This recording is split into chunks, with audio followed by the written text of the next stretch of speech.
205 में आ जा।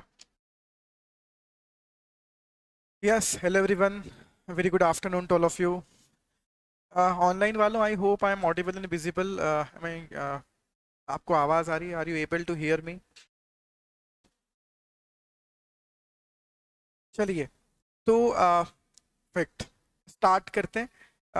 Before I start, let me introduce myself. मेरा नाम है Rohit Khandelwal. By education qualification में चार्टर्ड अकाउंटेंट हूँ। I am also company secretary, CS भी हूँ। बीकॉम किया हुआ है, bachelor of commerce, BCom plain, Kota university से। I am basically from Rajasthan.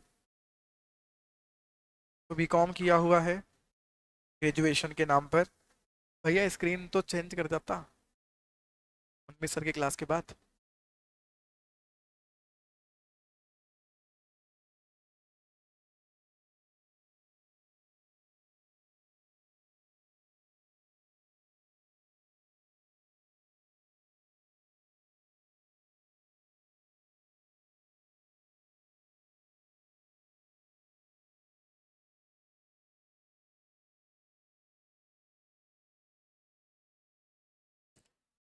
आया।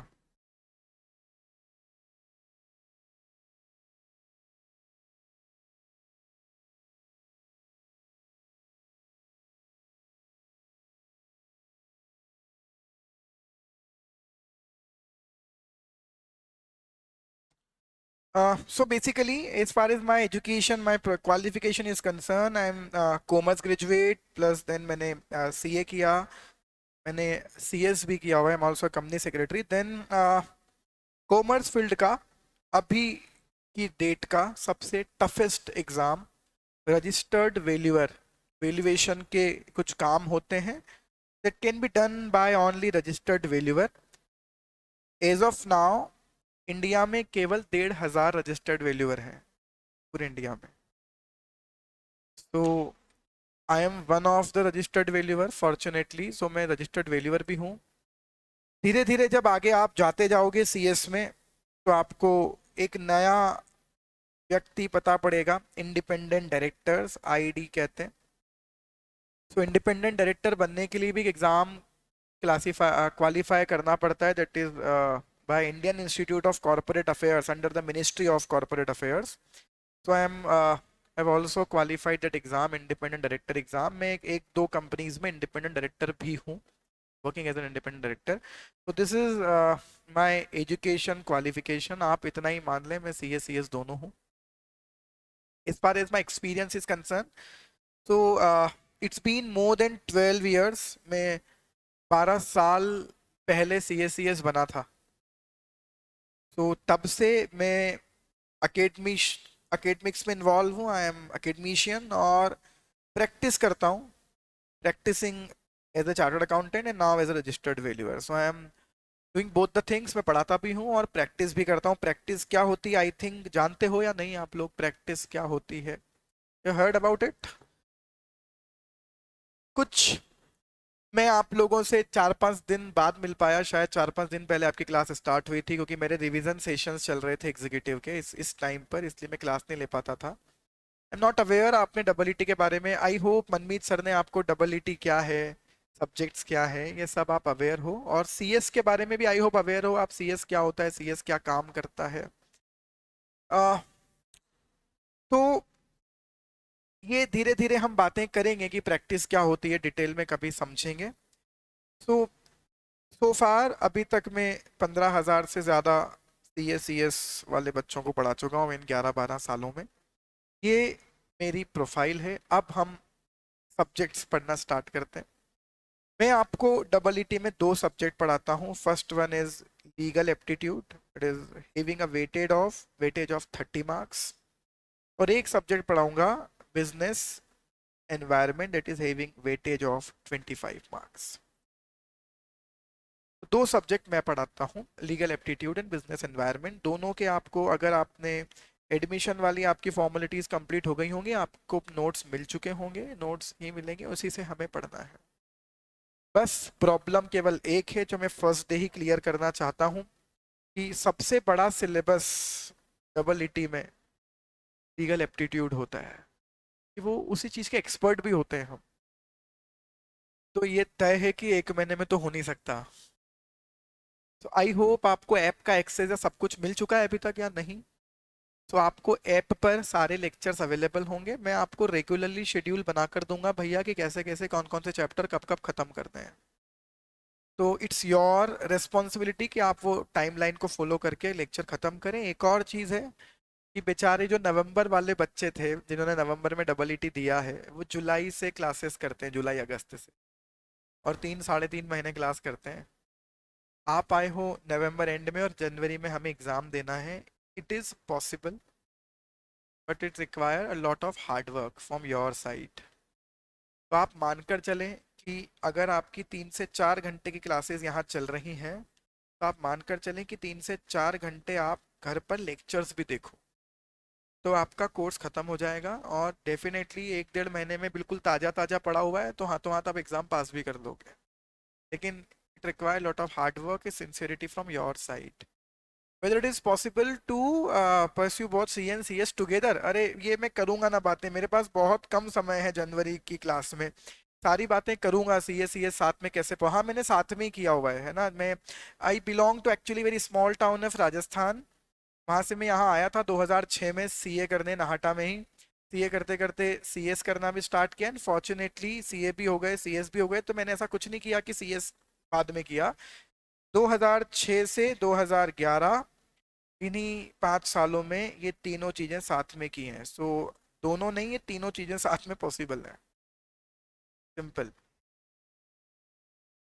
होंगे आपके बहुत सारे doubt, I respect all of these questions from your side, but अभी हमारे पास टाइम कम है, तो मेरे बारे में बाकी बातें एग्जीक्यूटिव में करेंगे। एग्जीक्यूटिव में मैं आपको बहुत सारा पढ़ाऊंगा, 3 सब्जेक्ट्स पढ़ाऊंगा। एक दिन में 2.5 से 3 घंटे मैं खुद पढ़ाऊंगा। हम बहुत समय तक 2.5 से 3 घंटे 6 महीने साथ रहेंगे, तो ऐसी बहुत बातें होंगी, सब बातें करेंगे। तब तक अभी मेरा पहला चैलेंज है, देखो, बिजनेस एनवायरनमेंट। पहले तो सीरियसली बताओ, आपको ऐप का एक्सेस मिला है या नहीं मिला है? ऐप का एक्सेस आप ही को मिला है बस, बाकी को नहीं मिला है ऐप का एक्सेस? नहीं मिला है। पंकज सर का आपसे इंटरेक्शन हो गया अभी 1 2 दिनों में, हुआ या नहीं? तो आई विल मेक श्योर कि एक आध दिन में आपको ऐप का एक्सेस मिल जाए। उसके बाद हार्डली 20 दिन में आप 1 घंटा भी लेक्चर देखोगे तो बिजनेस एनवायरनमेंट खत्म हो जाएगा। तब तक मैं लीगल एप्टीट्यूड स्टार्ट कर रहा हूँ। इस क्लास में हम लीगल एप्टीट्यूड पढ़ना स्टार्ट करेंगे।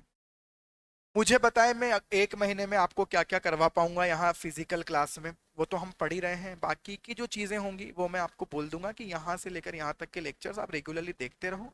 फिर रेगुलरली उनके डाउट सेशंस, जब वो कंप्लीट हो जाएगी डेट तो उसके टेस्ट, ये सब हम कंडक्ट करेंगे। बट इतनी सी मेरी आपसे एक्सपेक्टेशन है कि आपको थोड़ा सिंसियर रहना पड़ेगा, इवन हमसे भी ज़्यादा, है ना? वो आप कर लो। तो हर बार हम करते हैं, हर बार 1 महीने में कोशिश करते हैं जनवरी अटेम्प्ट में पास हो जाएं। तो 3 महीने 4 महीने वो बच्चे पढ़ते हैं आराम आराम से। अगर आपको 1 डेढ़ महीने में करना है तो थोड़ा आराम खत्म करना पड़ेगा। एक और बात, बहुत छोटी सी बैच साइज है, अदरवाइज तो बड़ी बैच ऑनलाइन ऑफलाइन भयंकर बच्चे देखते हैं नवंबर और जुलाई बैच में। जनवरी बैच में इसीलिए बच्चों के साथ इंटरेक्शन थोड़ा ज़्यादा अटैच वाला होता है, क्योंकि बच्चे ही बहुत कम होते हैं। तो एक तो ये भी बता दो, आप लोग कहाँ से हो? इंदौर से कितने लोग हो? आप में से इंदौर से कौन कौन है? ओके, बाकी सब बाहर से हो। कहाँ से हो यार? What's your name? ओके, आप सागर से हो, राजस्थान से हो? कहाँ से? बहुत बढ़िया यार, गुड। 12 के तो यहाँ एग्जीक्यूटिव में भी कुछ बच्चे हैं, इंटर में भी कुछ गर्ल्स हैं, एग्जीक्यूटिव में भी कुछ बच्चे हैं 12 से, प्रॉपर 12 से। 12 की मेरी स्टूडेंट पहले भी थी जो अभी प्रोफेशनल में मुंबई में आर्टिकलशिप कर रही है। मैं कहाँ से हूँ आपको बता देता हूँ फिर। आपके 12 क्या क्या झालावाड़ जानते हो? जानते ही होंगे, झालावाड़ डिस्ट्रिक्ट में एक टाउन है अकलेरा। आपके 12 से बहुत पास है। 12 से पहले छीपा बड़ौत, फिर खानपुर, फिर अकलेरा आता है। 90 किलोमीटर फ्रॉम 12, वहाँ से हूँ मैं। गाँव में छोटा सा टाउन है। हाँ। अच्छा, भोपाल से हो? बहुत बढ़िया। बैतूल, बैतूल से हो? सीहोर, यहीं से crescent water park. Om Shiv Shri शिवाय नमस्तुभ्यम। खूब चल रहा तुम्हारे यहाँ तो। अभी कहाँ है पंडित जी आजकल? इधर है कि बाहर गए हुए हैं? सीहोर में तो खूब मेला लग रहा है आजकल तुम्हारे, भयंकर भीड़ भीड़। भयंकर, बहुत बढ़िया। ऑनलाइन वाले आप कहाँ से हो? अपने भी बच्चे हैं ऑनलाइन। एमपी के बाहर से तो कोई नहीं है ना? अदरवाइज नवंबर बैच में आप आओ, जब भीड़ रहती है तब सेंट्रल इंडिया दिखेगा आपको यहाँ। एमपी, राजस्थान, छत्तीसगढ़, बिहार, झारखंड, उत्तर प्रदेश, उत्तराखंड, सब स्टेट्स के बच्चे आपको मिलेंगे। ये बच्चे फिर आपको एग्जीक्यूटिव में मिलेंगे आगे जाके, होपफुली। चलिए, सो ट्राई करना, एक तो क्लास मिस मत करो, और दूसरा रेगुलर घर पे जाके वीडियो देखना मिस मत करना। और वैसे भी एक ही इंदौर से है, बाकी सब बाहर से इसीलिए आए हो पढ़ाई करने। तो छप्पन, सराफा, विजयनगर, सब 2 महीने बाद घूमने चल जाना। अभी 1 महीना कुछ मत करना। अभी कुछ मत करना, 1 डेढ़ महीना पढ़ाई करो केवल ढंग से। चलिए, सो स्टार्ट करते हैं हमारा बहुत ही मजेदार सब्जेक्ट, लीगल एप्टीट्यूड। ये क्या है और यहाँ क्या डिस्कस करेंगे, वो वहीं पर आते हैं डायरेक्टली। हाँ, अच्छा हुआ आपने पूछा। एक काम करना, मुझे लगा था कि मनमीत सर से इतने दिन से आपके इंटरेक्शन हो रहे हैं तो बहुत सारी चीजें डिस्कस हो गई होंगी, पर टाइम अभी बहुत सबके पास ही बहुत कम है, क्योंकि सबको जनवरी में कोर्स खत्म करना है। सुनो, एक बात सुनो, आपको अभी पंकज सर के मैसेजेस आ रहे होंगे ना हमारी ब्रॉडकास्ट के, टाइमिंग के मैसेज आपको हमारे यहाँ से आ रहे हैं ना व्हाट्सएप पर। तो आज आपको एक वीडियो आएगा मेरा, वो वीडियो देख लेना। थोड़ा सा क्या है, सीएस क्यों करना चाहिए, कितने टाइम में होता है, पैकेज वैकेज मिलते हैं नहीं मिलते हैं, स्कोप क्या है। तो ये वीडियो एक स्कोप इन सीएस वाला वीडियो है, ये आप देखना। आज 20 मिनट का वीडियो है, देखना। सो आपको थोड़ा सा एक इंस्पिरेशन मिलेगी सीएस करने की। वो वीडियो भी 3-4 साल पुराना है। अगर उस वीडियो में मैंने बोला है कि एवरेज पैकेज 6 लाख है, तो मतलब आज आप उस एवरेज पैकेज को 8 लाख मान लो। वो 4 साल पुरानी बात है, देखना जरूर। चलिए, legal aptitude carry a weightage of 30 marks. और इस पूरे सब्जेक्ट में केवल 5 चैप्टर्स हैं, जिसमें भी एक तो बहुत ही छोटा चैप्टर है, एक चैप्टर बहुत मीडियम साइज का मान लो। मतलब सही बताऊं तो 3 बड़े चैप्टर्स हैं केवल। और उसमें से पहला बड़ा चैप्टर आज से पढ़ना स्टार्ट कर रहे हैं। जिस चीज के आप एक्सपर्ट होते हो वही पढ़ाना स्टार्ट कर रहा हूं। सुनिए, इस लीगल एप्टीट्यूड का इंटेंशन क्या है, पहले तो ये सब्जेक्ट क्या है वो समझ लो। इनका इंटेंशन ये है आईसीएसआई का, कि आपको एग्जीक्यूटिव में और प्रोफेशनल में जाकर बहुत सारे लॉ पढ़ने हैं। हम किस चीज के एक्सपर्ट होते हैं सीएस लोग? कॉर्पोरेट लॉज के। आप ये भी मत बोलना कि लॉज के एक्सपर्ट होते हो, हम कॉर्पोरेट लॉ का एक्सपर्ट तो एडवोकेट होता है। पर वो एडवोकेट जो एक्सपर्ट होता है वो होता है सीपीसी, सीआरपीसी, क्राइम वाले मैटर्स का, इन चीजों का। हम कौन से लॉज के एक्सपर्ट होते हैं? कॉर्पोरेट लॉज के एक्सपर्ट्स होते हैं। तो हमें आगे कॉर्पोरेट लॉज मींस वो लॉ जो किस पर लग रहे हैं? कंपनीज पर। बहुत सारे लॉज लगते हैं कंपनीज पर। तो कॉर्पोरेट लॉज के एक्सपर्ट होते हैं हम। अब वो एक्सपर्ट कैसे बनते हैं? तो एक्सपर्ट बनते हो कि आप ये सारे लॉ कहाँ पढ़ोगे? सीएस के सिलेबस में थ्योरी के नाम पर। और फिर इनको आप प्रैक्टिकली कहाँ सीखोगे? जब आप अपनी आर्टिकलशिप करोगे, जब आप अपनी ट्रेनिंग करोगे। आपको पता होगा एग्जीक्यूटिव पास होने के बाद आपको 21 मंथ की ट्रेनिंग करनी है, आर्टिकलशिप जिसको कहते हैं, किसी सीएस के अंडर में रहकर। तो आप जिस कोर्स में आए हो ना करने, ये इतना अच्छा कॉम्बिनेशन है कि सारे लॉज आपको थ्योरेटिकली सिलेबस में पढ़ा देंगे, और इन चीजों का प्रैक्टिकल नॉलेज आप ट्रेनिंग में सीख लेना। That's how we become the expert of the corporate law.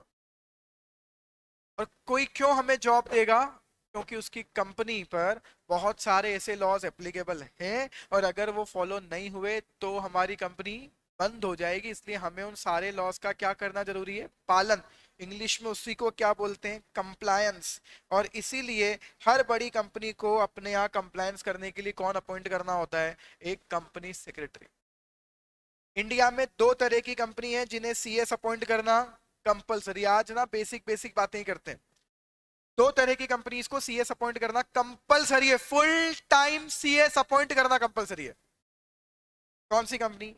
वो कंपनी इनकी पेड अप कैपिटल इससे ज्यादा है, 10 करोड़ से ज्यादा। और दूसरी वो कंपनी जो क्या है, लिस्टेड। किसे बोलते हो लिस्टेड कंपनी? सब 11th 12th कॉमर्स से ही पढ़कर आए हो ना? इन बातों के आंसर दो, मेरे को पता है 12th का सिलेबस क्या होता है। साइंस स्ट्रीम से आप ही हो ना केवल, बाकी और सब तो कॉमर्स है ना? हाँ। हाँ बाकी बोलो ना। बहुत बढ़िया, बिल्कुल सही जा रहा है। स्टॉक एक्सचेंज जो होते हैं, Bombay stock exchange, national stock exchange, जिन कंपनीज के शेयर्स यहाँ पर क्या होते हैं, लिस्ट। शेयर मार्केट जिसे आप कहते हो, शेयर मार्केट में हर किसी कंपनी के शेयर्स में डील नहीं होती, केवल लिस्टेड कंपनीज होती हैं। ऐसी करीब करीब इंडिया में 10,000 कंपनियां हैं। तो लिस्टेड कंपनीज, इन दोनों को मिला लें तो ये कम से कम 40,000 से ज्यादा कंपनियां हैं। तो फुल टाइम सीएस अपॉइंट करना कंपलसरी। यस है कितने? अराउंड 70,000।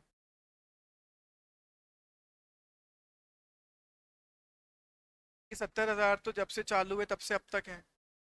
इसमें से कुछ तो वो हैं जिनकी डेथ हो गई, कुछ वो हैं जो इंडिया से बाहर हैं, काम ही नहीं करते सीएस का कुछ, कुछ वो हैं जो अपना बिजनेस कर रहे हैं सीएस बनने के बाद भी, घर का बिजनेस संभाल रहे हैं।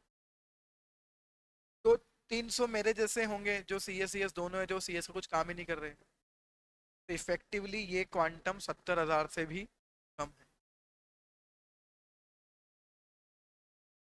इंडिया में कंपनीज कितनी है? Companies, private company public company मिलाकर कितनी कंपनी है इंडिया में? 16 लाख से ज्यादा। ये दो फिगर, एक ये और एक ये, दो फिगर ये इवेल्युएट करने के लिए बहुत सफिशियंट है कि सीएस का क्या स्कोप है इंडिया में। 40,000 कंपनियां तो ऐसी हैं जिनको फुल टाइम सीएस अपॉइंट करना है, पहले दिन से नौकरी मिली हुई 40,000 सीएस को तो। और कौन सा एक कंपनी ने एक सीएस रख रखा है? कौन सा रिलायंस में केवल एक सीएस है? पूरी सीएस की टीम है उनके यहाँ। एक तो केवल ग्रुप सीएस है, सावित्री पारेख मैम, रिलायंस की सीएस एक लेडी है। रिलायंस, टाटा, ये बड़े बड़े ग्रुप्स के ग्रुप एस के क्या पैकेज होते होंगे? 5 करोड़ रुपए, 7 करोड़ रुपए पैकेज है।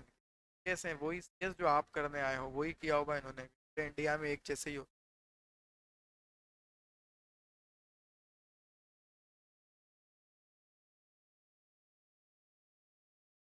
ऑब्वियस है। प्रमोशंस कैसे होते होंगे सर? अगर आपकी कंपनी में रिलायंस ग्रुप में हो आप, मैडम है ग्रुप सीएस, या उनके अंडर में है assistant compliance officer, senior compliance officer, है। आप 10 साल काम करो वहाँ, अच्छे से काम करो, आप असिस्टेंट बन जाओगे, असिस्टेंट बने रहो। जिस दिन सावित्री मैडम छोड़ेंगी कि आप में से तो किसी एक को ग्रुप नहीं, या ये छोटा ग्रुप है यहाँ से छोड़कर आप किसी बड़े ग्रुप में जाओगे, यहाँ पे के 10 लाख था वो आपको लाख देंगे। पिच और प्रमोशन टू। अब क्या केवल यही काम है सीएस का, जॉब करना? नहीं, सीएस जॉब भी कर सकता है, और सीएस बनकर आप प्रैक्टिस मतलब खुद का ऑफिस खोलकर लोगों को कंसल्टेंसी देना। ये पॉसिबल है। पॉसिबल है। इंडिया में गिने चुने गिनती के प्रोफेशन से जहां ये पावर है आपको डिग्री लेकर के आप अपना खुद का ऑफिस खोलकर कंसल्टेंसी दे सकते हो। Advocates, chartered accountants, company secretaries, doctor, गिनती के हैं।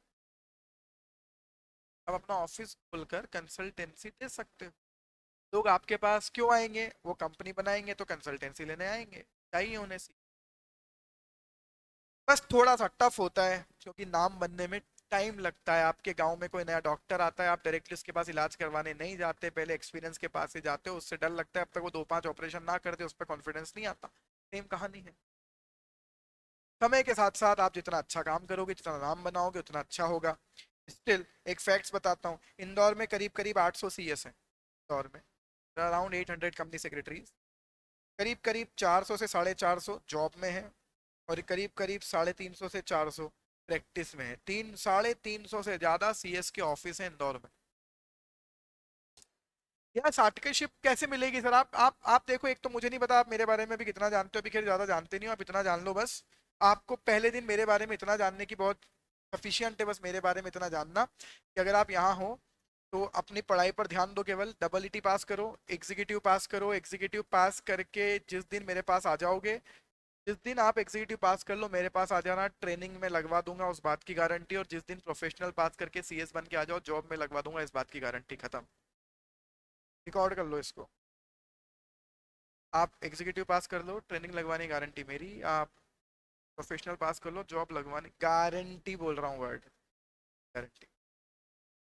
12 साल से इस प्रोफेशन में हूँ, जाने कितने स्टूडेंट्स जाने कहाँ कहाँ बैठे हैं आज अलग अलग लेवल पर, कुछ बच्चे तो अब सेबी तक पहुँच गए, मेरे स्टूडेंट सेबी में असिस्टेंट ऑफिसर है, असिस्टेंट मैनेजर। तो बहुत काम है, और मैं प्रैक्टिस में भी इन्वॉल्व रहता हूँ, तो बच्चे बहुत कनेक्शन में हैं, आज तक 15,000 से ज़्यादा बच्चे पढ़ा चुका हूँ, यही बता रहा हूँ आपको।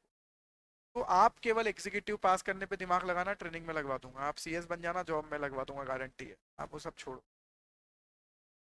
आप तो वीडियो देखना बस, उस वीडियो में मैं जो कह रहा हूँ वो चीज़ें अपने आप में लाने की कोशिश करो, बाकी सब होगा। बहुत अपॉर्चुनिटीज होती हैं, और हम बैठे हैं बाकी सबके लिए।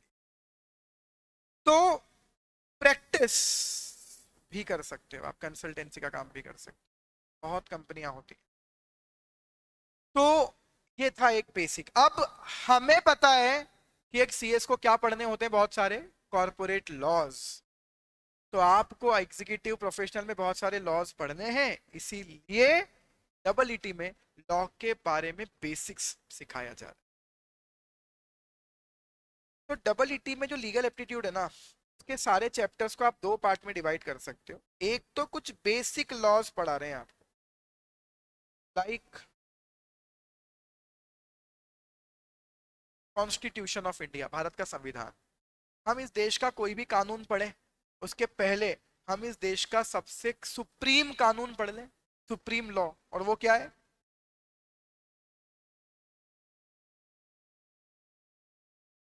कॉन्स्टिट्यूशन। उसके ऊपर कोई नहीं है, तो ना पहले वही पढ़े। तो इस सब्जेक्ट में आपको कॉन्स्टिट्यूशन पढ़ाएंगे, तो ये बेसिक लॉ। फिर कुछ लॉज ऐसे हैं जो आपको पूरे डिटेल में कहां पढ़ाए जाएंगे? एग्जीक्यूटिव में। आपको केवल डबल ईटी में उन लॉज का बेसिक पढ़ाया जा रहा है। बच्चे यहाँ बोलते हैं यार क्या लिख रहे हो, उधर बेसिक लॉ लिखा है इधर लॉज का बेसिक लिखा है, ये दोनों बहुत अच्छी वर्ड्स हैं। इधर बेसिक लॉ पढ़ाए जा रहे हैं, लाइक कॉन्स्टिट्यूशन, जो हर किसी लॉ के स्टूडेंट को पढ़ना है। और कुछ लॉ जो आप डिटेल में जाकर एग्जीक्यूटिव में पढ़ोगे उनका यहाँ पर बेसिक पढ़ा रहे हैं। ऐसा फर्स्ट चैप्टर है जिसके नाम पर आप पूरा कंपनीज एक्ट पढ़ोगे एग्जीक्यूटिव में। अभी यहां हम केवल क्या पढ़ेंगे? उस लॉ के कुछ elements. The first chapter which we are going to study is elements of company. Company law के नाम पर हमारे देश में क्या चलता है? Company act 2000। लॉ किसके थ्रू बनता है? एक्ट। लॉ किसके थ्रू बनता है? अरे आपको कोई कानून बनाना है तो क्या बनाना पड़ेगा? एक्ट। डाउट है, एक्ट कौन बनाता है? कानून कौन बनाता है देश में? एक्ट कौन बनाता है? चलो आज इस डिस्कशन को ही कंटिन्यू कर दें, नहीं पढ़ा रहा हूँ आज कंपनी लॉ भी। आप इस तरह से रिएक्ट कर रहे हो, आप सुनना चाहते हो तो बहुत अच्छा है, इसलिए सुनाता हूँ सब। एक्ट कैसे बनता है, लॉ कौन बनाता है और कैसे बनता है ना, प्रोसेस। हाँ, लॉ कौन बनाता है और कैसे बनाता है? इस देश में लॉ बनाने के पावर लोगों के पास है। ये देश कैसे चल रहा है? केवल मोदी जी चला रहे हैं या शिवराज जी भी चला रहे हैं? देश मोदी जी चला रहे हैं, और राज्य मध्य प्रदेश कौन चला रहा है? राज्य। मतलब एक प्राइम मिनिस्टर है और एक चीफ मिनिस्टर। मतलब सरकारें भी दो हैं, एक सेंट्रल गवर्नमेंट और एक स्टेट गवर्नमेंट। तो इस देश में कानून कौन बनाएगा, इस चीज को लेकर आज की डेट में कोई लड़ाई नहीं है। ये लड़ाई होती, पर इस लड़ाई को खत्म कौन कर गया? कॉन्स्टिट्यूशन। इस कॉन्स्टिट्यूशन ने सरकारों को क्लैरिटी दे दी किस मैटर पर कानून कौन बनाएगा।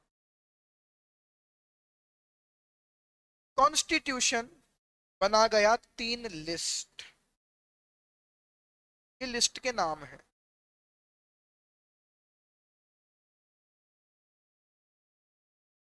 ये लिस्ट के नाम है। लिस्ट क्या होती है, सोच के, लिस्ट क्या होती है। कोई लिस्ट है, उसमें कुछ चीजें लिखी हुई होंगी। अरे लिस्ट क्या होती है, नंबर 1 नंबर 2 चीजें लिखी होती है। यूनियन लिस्ट का मतलब क्या है, कॉन्स्टिट्यूशन ने यहां लिख दिए कुछ सब्जेक्ट मैटर। अगर किसी सब्जेक्ट मैटर का नाम कहां लिखा है, यूनियन लिस्ट में, तो उस सब्जेक्ट मैटर पर लॉ बनाने का पावर किसको होगा, सेंट्रल गवर्नमेंट। अगर किसी सब्जेक्ट मैटर का नाम, सॉरी, कॉन्स्टिट्यूशन ने कहा लिख दिया है, स्टेट लिस्ट में, इस मैटर पर लॉ बनाने का पावर किसका होगा, गवर्नमेंट। पूरा देश मोदी जी नहीं चला रहे हैं, देश चला रहे हैं, लेकिन देश के अलग अलग राज्य, अलग अलग चीफ मिनिस्टर चला रहे हैं। वो मुद्दे जो राज्यों से रिलेटेड हैं, स्टेट गवर्नमेंट से रिलेटेड हैं, उन पर लॉ बनाने का पावर भी किसका है, स्टेट गवर्नमेंट का। और उन मुद्दों का नाम कहाँ लिखकर चला गया कॉन्स्टिट्यूशन, स्टेट लिस्ट। मेरे स्टेट की, मेरी स्टेट गवर्नमेंट की, मेरी राज्य की, मध्य प्रदेश की आंतरिक सुरक्षा कैसे करनी है, ये मोदी जी नहीं शिवराज जी डिसाइड करेंगे। तो इससे रिलेटेड लॉ भी शिवराज जी बनाए। मोदी जी इस बात का मैटर दिमाग लगा लें कि पाकिस्तान से कैसे लड़ना है, मध्य प्रदेश की पुलिस कैसे संभालनी है, शिवराज जी डिसाइड करेंगे। ध्यान से सुनो, एक एग्जांपल और बता देता हूँ। सेना किसकी है, मध्य प्रदेश की, उत्तर प्रदेश की, राजस्थान की, किसकी सेना, भारतीय सेना। रियल लिखा होता है भारतीय सेना। पुलिस किसकी है, भारतीय पुलिस लिखा हुआ देखा कभी, पढ़ना पुलिस वालों के यहाँ क्या लिखा रहता है, Madhya Pradesh police, Uttar Pradesh police, Rajasthan police. मतलब बताओ क्या, पुलिस पर कंट्रोल किसका, स्टेट्स का। एक एग्जांपल दे रहा हूँ।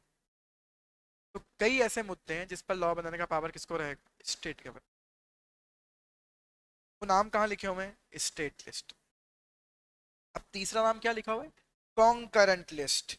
कॉन्करेंट का बेसिक हिंदी मीनिंग पता है क्या होता है, साथ साथ मिलकर, मिलकर किया हुआ काम, साथ साथ किया हुआ काम। अब ये कॉन्करेंट लिस्ट मतलब क्या, ऐसे मुद्दे जिनसे सेंट्रल भी अफेक्ट हो और स्टेट भी अफेक्ट हो, इन सब्जेक्ट मैटर का नाम अगर कॉन्करेंट लिस्ट में लिखा हुआ है, तो उन मुद्दों पर लॉ दोनों साथ में मिलकर बनाएंगे, सेंट्रल गवर्नमेंट और स्टेट गवर्नमेंट। ये है लॉ बनाने का पावर। लॉ कौन बनाता है, डिपेंड करता है कि वो कौन सी लिस्ट में लिस्टेड है। और या 3 list, union list, state list और कॉन्करेंट। अब बात करते हैं लॉ कैसे बनता है। तो चलिए एक ऐसे सब्जेक्ट मैटर की बात करते हैं जिस सब्जेक्ट मैटर का नाम लिखा हुआ है यूनियन लिस्ट। मतलब लॉ किसको बनाना है, सेंट्रल गवर्नमेंट। अब ये लॉ कैसे बनेगा, एक्ट कैसे बनेगा। तो मुझे बताओ सेंट्रल गवर्नमेंट मतलब क्या, कहाँ बैठी है सेंट्रल गवर्नमेंट। पार्लियामेंट मतलब क्या, पार्लियामेंट के 3 पार्ट हैं, लोकसभा, राज्यसभा,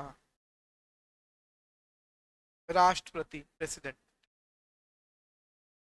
3 लोग मिलकर बनाते हैं पार्लियामेंट। तो अगर कोई मुद्दा आपको पार्लियामेंट से कोई लॉ पास करवाना है, तो किस किस से पास करवाना पड़ेगा, लोकसभा, राज्यसभा, राष्ट्रपति, तीनों से। लोकसभा में कौन बैठते हैं? वो लोग आप चुनकर भेजते हो। ये चुनाव होते हैं, होंगे अभी 2024 में होंगे। 23 में तो अभी स्टेट के हुए हैं, 24 में भी लोकसभा के भी होंगे मोदी जी के। तो 24 में चुनाव होंगे, तब सांसद जिनको आप कहते हो, आपके यहाँ भी सांसद होंगे अलग अलग जगह अलग अलग। इनको हम चुनकर भेजते हैं। कहाँ बैठते हैं ये? लोकसभा। राज्यसभा में भी तो सांसद बैठते हैं, को कौन चुन के भेजता है? अलग अलग स्टेट में अलग अलग सीटें हैं राज्यसभा की। अभी आज ये डिस्कशन का मुद्दा नहीं है, इसलिए नहीं कर रहा। कॉन्स्टिट्यूशन वाले चैप्टर में इसको डिटेल में डिस्कस करूंगा कि राज्यसभा कैसे बनती है और कौन लोग जाते हैं।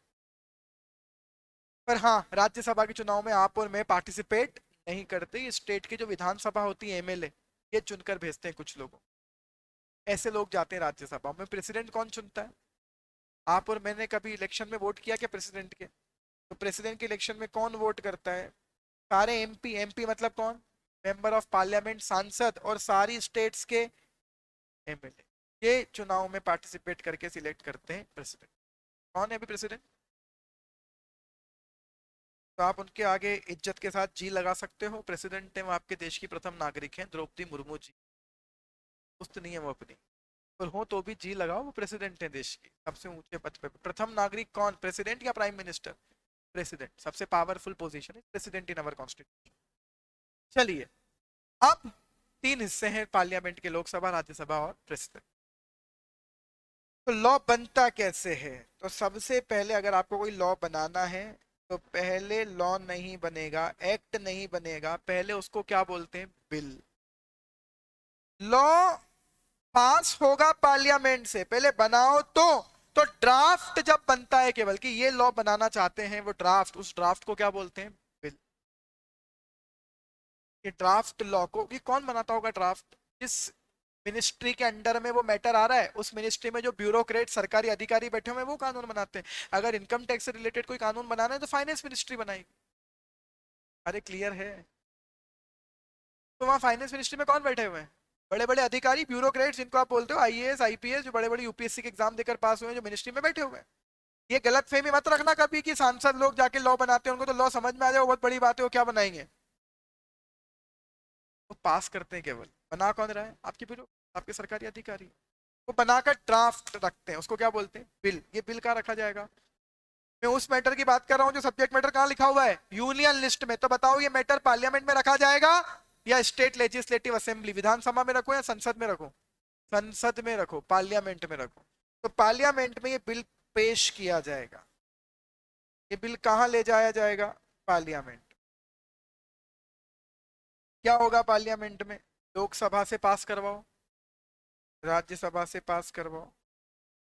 पास मतलब वोटिंग करवाओ, कितने लोग रेडी हैं इसके लिए। एक 50% से ज्यादा लोगों ने हाँ कर दिया तो पास हो गया। लोकसभा से भी करवाओ और राज्यसभा से भी करवाओ, और फिर किससे साइन करवाओ? जिस दिन ये हो गया, दिन इस बिल को बिल कहने की जगह क्या बोलेंगे? ऐसे बनता है। जब प्रेजेंट होता है तो बोलते हैं विधेयक पेश किया गया, बिल प्रेजेंट किया गया। बिल मतलब विधेयक। पेश कहाँ हुआ? पार्लियामेंट में। तीनों जगह से पास होना है, लोकसभा से भी, राज्यसभा से भी, प्रेसिडेंट। और जब प्रेसिडेंट के साइन हो गए इस बिल पर, तब ये बिल बिल नहीं क्या हो जाएगा? एक्ट। ऐसे बनता है। कौन बनाता है और कैसे बनाता है, दोनों आंसर में। कौन बनाता है? तीनों अलग अलग पावर्स हैं। कैसे बनता है? अगर पार्लियामेंट से बनवाना है तो ऐसे बनता है। अगर लेजिस्लेटिव असेंबली से बनाना है तो लोकसभा राज्यसभा की जगह कहाँ जाएगा? विधानसभा में। यही होती है स्टेट में। ये सब डिटेल में पढ़ाऊंगा आपको कॉन्स्टिट्यूशन वाले चैप्टर में। कहाँ से पास हो? कोई डाउट किसी को? तो एक्ट ऐसे बनता है। अब हम बात करते हैं हमारे पहले चैप्टर की, that is company act 2000। Companies को कंट्रोल करने के लिए बनाया गया था company. Before we start this, हमारा आज का और कल का डिस्कशन केवल इसी बात पर होगा, कंपनी होता है। पहले बेटा कंपनी मेरी क्लास का एक नेचर बहुत क्लियर रखना। आप अपने सीनियर से भी पूछ सकते हो और 5-7 दिन में आपको समझ में आ जाएगा। हम यहाँ रटने नहीं बैठे हैं, हम यहाँ लॉ को समझने बैठे हैं। बात समझो, लॉ किसने बनाया? भगवान ने बनाकर दे दिया कि हमको कि ये लॉ है, या खुदाई में से मिला आपको कहीं हड़प्पा की मोहनजोदड़ो की? नहीं। लॉ किसने बनाया? किसने बनाया? आपके और मेरे जैसे किसी नेचुरल पर्सन ने तो कुछ सोच समझ के बनाया होगा। तो हम उस सोच तक पहुंच जाएं तो लॉ रटना नहीं पड़ेगा, लॉ समझ में आने लगे। इसलिए हर चीज हम कोशिश करेंगे कि हमें समझ में आए पहले। क्यों पढ़े कंपनीज एक्ट? जब तक हमको ये समझना है कंपनी एक्ट किस पे लगता है, बोले कंपनी पर, तो पहले ये तो समझो कंपनी, कंपनी कोई क्यों बनाता है? क्या जरूरी है बिजनेस करने के लिए कंपनी बना? 16 लाख कंपनियां बनी हुई हैं, बना रहे। चलिए समझते हैं और सुनो। 8 दिन क्लास रेगुलर रहना, छुट्टी मत करना। 8 रेगुलर डे पढ़ना स्टार्ट करो। गारंटी के साथ बोल के जा रहा हूँ पहले दिन कि ये सब्जेक्ट आपका फेवरेट बना दूंगा 8 दिन। हो गया आप 8 दिन बाद कि ये हमारा फेवरेट सब्जेक्ट। गारंटी, आज बोल रहा हूँ 8 दिन बाद की बात, आप बोलोगे फेवरेट सब्जेक्ट है, इसकी क्लास लगनी बंद नहीं होनी चाहिए। ये आप दिल और दिमाग से यहाँ बैठो, समझने के पॉइंट ऑफ व्यू से बैठो। आपका अगला 4-5 साल का पूरा जीवन केवल लॉ में गुजरेगा। तो हम लॉ पढ़ना आज से पहली बार स्टार्ट कर रहे हैं, तो मेरा टारगेट है कि लॉ से आपको अटैचमेंट, आपको लॉ पढ़ने में इंटरेस्ट आने लगे। ये मेरा इंटेंशन है आपको एग्जीक्यूटिव में भेजने के पहले। कंपनी कोई क्यों बनाता है, तो ये समझ लें कंपनी क्या है। बिजनेस करने के लिए जरूरी है क्या कंपनी बनाना? तो आप बोलोगे नहीं, हजारों लाखों चल रही है क्या प्रोप्राइटरशिप? अरे चल रही है ना। आपके आसपास की किराने की दुकान, सैलून की शॉप, दूध डेयरी, प्रेस वाले की दुकान, जनरल स्टोर, सब कौन से फॉर्म में काम कर रहे हैं? Proprietorship firm. क्या होती है proprietorship firm? Single individual natural person owner होता। क्यों बनाता है कोई प्रोप्राइटरशिप फर्म? क्योंकि इसको बनाना बहुत आसान, इसको चलाने में खर्चा कम आता है, इसको चलाने में लॉ रूल रेगुलेशन नियमों का पालन, कंप्लायंस वर्ड क्लियर रखना। कंप्लायंस मतलब क्या? लॉ को फॉलो करना। तो इसको चलाने में कंप्लायंस बहुत कम। पूरी डिसीजन मेकिंग ऑनर के हाथ में, पूरा कंट्रोल ऑनर के हाथ में, पूरा प्रॉफिट शेयरिंग ऑनर का। Proprietorship firm.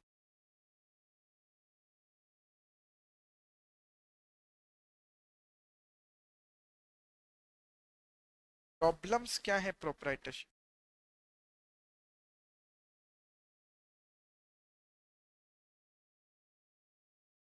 प्रॉब्लम्स क्या है प्रोप्राइटरशिप? पूरी रिस्क प्रोप्राइटर की, लॉस होगा तो पूरा आपको भी। अच्छा, हर चीज आपके पास क्या होगी? एक व्यक्ति कितना कर लेगा? Limited time, limited effort, limited money.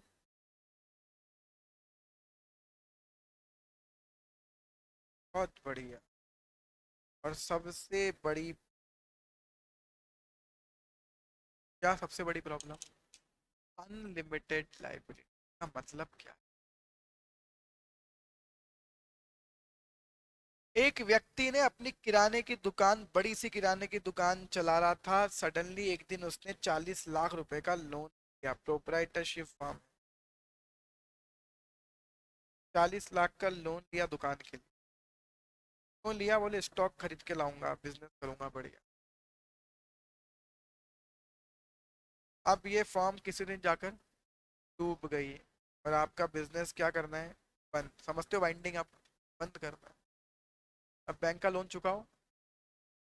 अब इसके पास बैंक का लोन चुकाने के पैसे नहीं। बताओ बैंक क्या करेगी?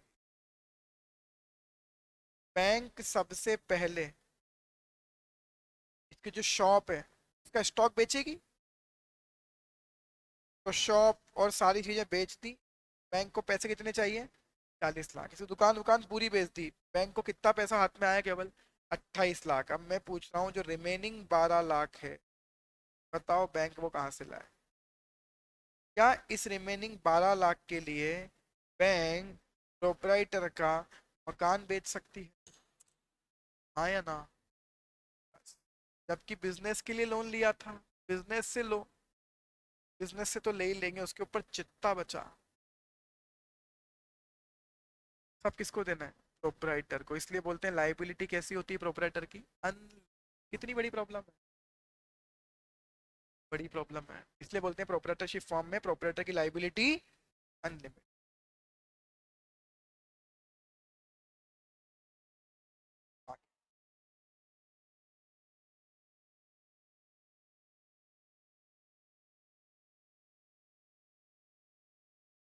पार्टनरशिप, कोई क्यों प्रोपराइटरशिप फॉर्म नहीं बनाता फिर? कोई क्यों प्रोपराइटरशिप फॉर्म से प्रॉब्लम में आ जाएगा? क्योंकि रिस्क बहुत लिमिट, अनलिमिटेड रिस्क है, अनलिमिटेड लाइबिलिटी है, और एक व्यक्ति कितना काम करेगा? तो इसका सॉल्यूशन क्या? एक और व्यक्ति इन्वॉल्व कर लो, तो और व्यक्ति इन्वॉल्व कर लो, तो क्या बनाए? पार्टनरशिप। अब पार्टनरशिप फर्म बनाने के एडवांटेज क्या है वो नहीं लिखता यार, तो आपको समझ में आता होगा पार्टनरशिप फर्म बनाने के एडवांटेज क्या है। हर चीज शेयर्ड हो जाएगी, पैसा हम दोनों मिलके लाएंगे, दोनों या जितने भी पार्टनर है मिलके लाएंगे, एफर्ट्स मिलके लगाएंगे, प्रॉफिट मिलके बांटेंगे, रिस्क होगी तो मिलकर बांटेंगे, सब अच्छा होता है पार्टनरशिप। प्रॉब्लम क्या है?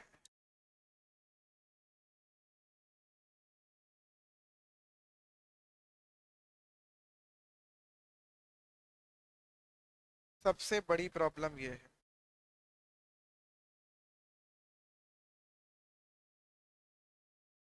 पार्टनर्स आपस में एक दूसरे के क्या माने जाते हैं? एजेंट। इसलिए कोई भी पार्टनर गलती करे, बाकी के सारे पार्टनर रिस्पॉन्सिबल।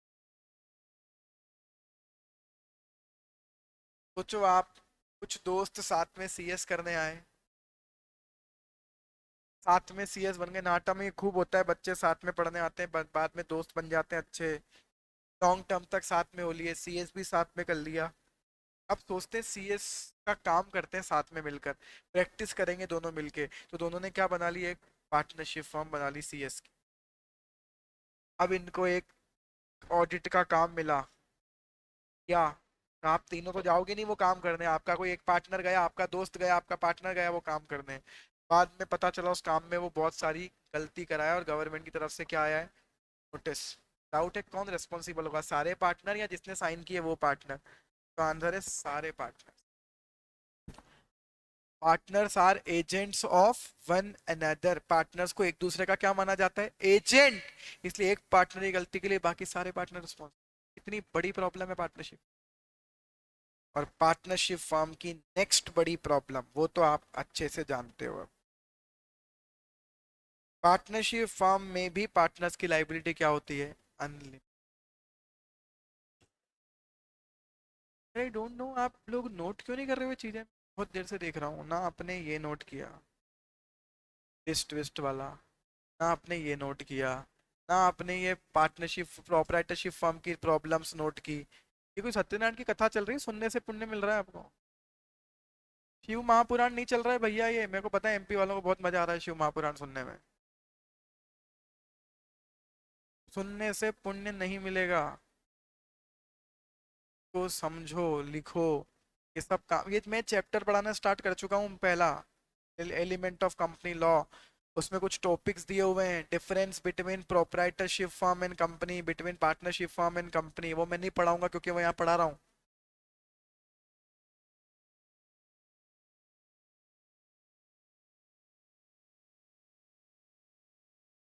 हाँ, तो एक काम करता हूँ मैं, 5 मिनट आप केवल नोट कर लो, आज का डिस्कशन यही खत्म करते हैं, वापस से समझ लो, लास्ट डिस्कशन है बस। पार्टनरशिप फर्म में भी पार्टनर्स की लाइबिलिटी क्या होती है? अनलिमिटेड। मतलब वही, अगर पार्टनरशिप फर्म ने लोन लिया और पैसा डूब गया तो कौन भरेगा? सारे पार्टनर्स रेस्पॉन्सिबल होंगे, और एक पार्टनर की गलती के लिए तो बाकी बचे हुए रिस्पॉन्सिबल होते ही हैं। वो तो प्रॉब्लम है ही।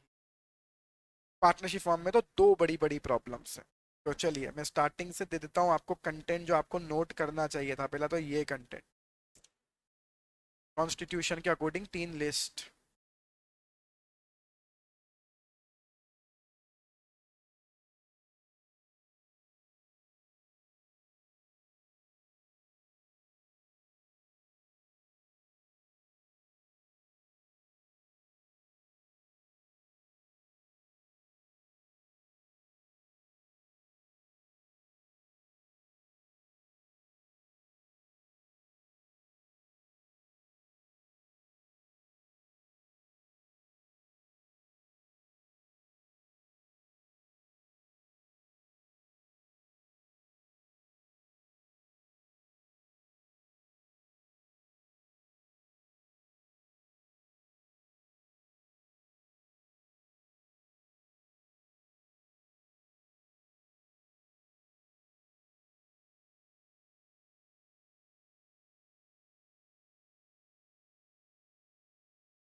ये हो गया।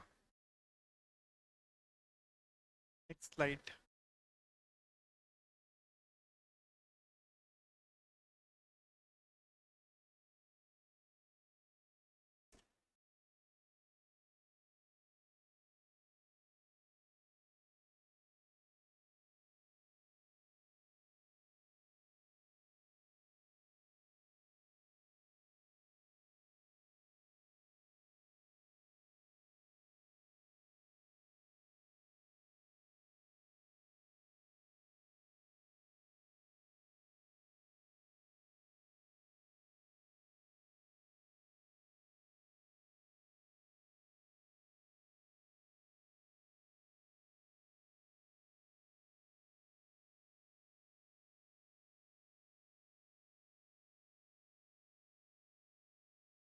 हो गया।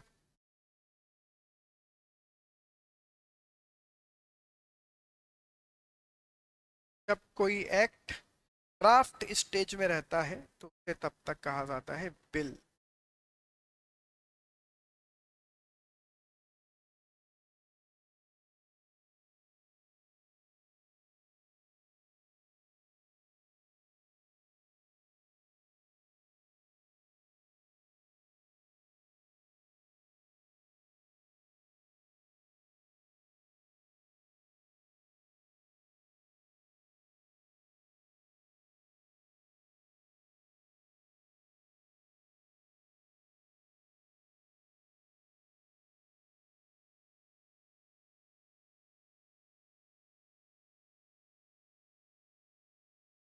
ये भी हो गया। प्रोप्राइटरशिप फॉर्म के एडवांटेज तो नहीं, ये नोट कर लेना बस, प्रॉब्लम्स क्या है। रिस्क अनलिमिटेड है, रिस्क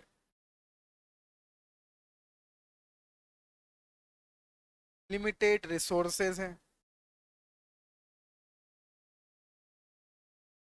अनलिमिटेड लाइबिलिटी है।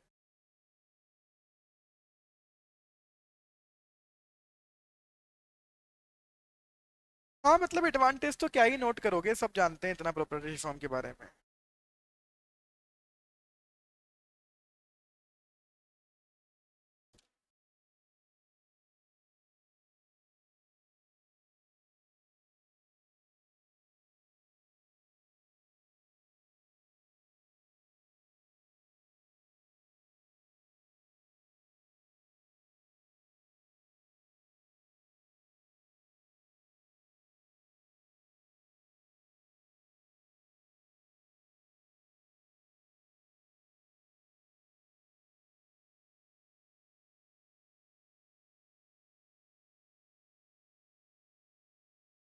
ठीक है,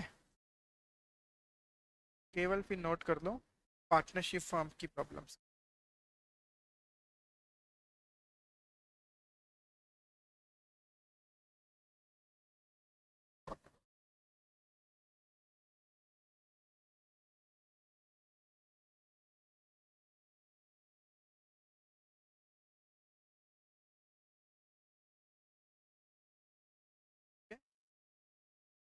चलिए, कल का भी पहले डिस्कशन यही होगा कि कौन कौन सी ऑर्गेनाइजेशन के टाइप हैं, proprietorship form, partnership form, limited liability partnerships, इनमें क्या प्रॉब्लम है जो लोग कंपनी बनाते हैं।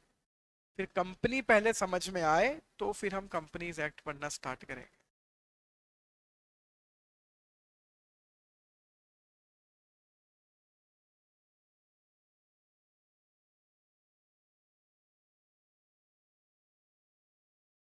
कंपनी लॉ हम पढ़ लेंगे। कंपनी लॉ के अलावा कंपनी लॉ होगा यही, और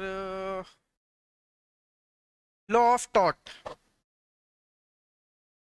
जब तक कंपनी लॉ चल रहा है, साइड बाय साइड आप कॉन्ट्रैक्ट एक्ट खत्म करोगे वहां। कॉन्ट्रैक्ट एक्ट मैं बताऊंगा सब। तो लॉ ऑफ टॉट और कंपनी लॉ तो फाइनल है कि हम यहाँ खत्म कर ही लेंगे। बाकी जो दो चैप्टर्स हैं बचे हुए, कॉन्स्टिट्यूशन और कॉन्ट्रैक्ट, तो पहले कॉन्ट्रैक्ट एक्ट आप तब तक पढ़ लेना, बाद कॉन्स्टिट्यूशन पढ़ लेना। तब तक मैं यहाँ कंपनीज एक्ट और टॉट पढ़ा दूंगा। हाँ, आप उसको लेक्चर से देखना अगर आप चाहते हो, तो या तो हम इसके जगह कॉन्स्टिट्यूशन पढ़ लें, मैं ही पढ़ाऊंगा, वीडियो तो देखने। मैं नहीं पढ़ा हुआ उसमें भी। आप बोलोगे अगर टॉट के बाद, सॉरी, अगर आप बोलोगे एक और काम कर लेंगे ना हम उसके बाद, रिवीजन में एक बार उसके, जैसे कोई चैप्टर हुआ खत्म, तो ऑब्वियस है फिर आप डेली पढ़ोगे तो डेली डाउट्स आएंगे, फिर आप किसी दिन बोलोगे सर उस कॉन्सेप्ट को समझा दो, तो ये रेगुलरली होगा ही। फिर आप बोलोगे तो किसी संडे को कॉन्स्टिट्यूशन का रिवीजन कर लेंगे, कोई प्रॉब्लम नहीं है, चलेगा। चलिए, मिलते हैं कल। Thank you so much, good day, bye.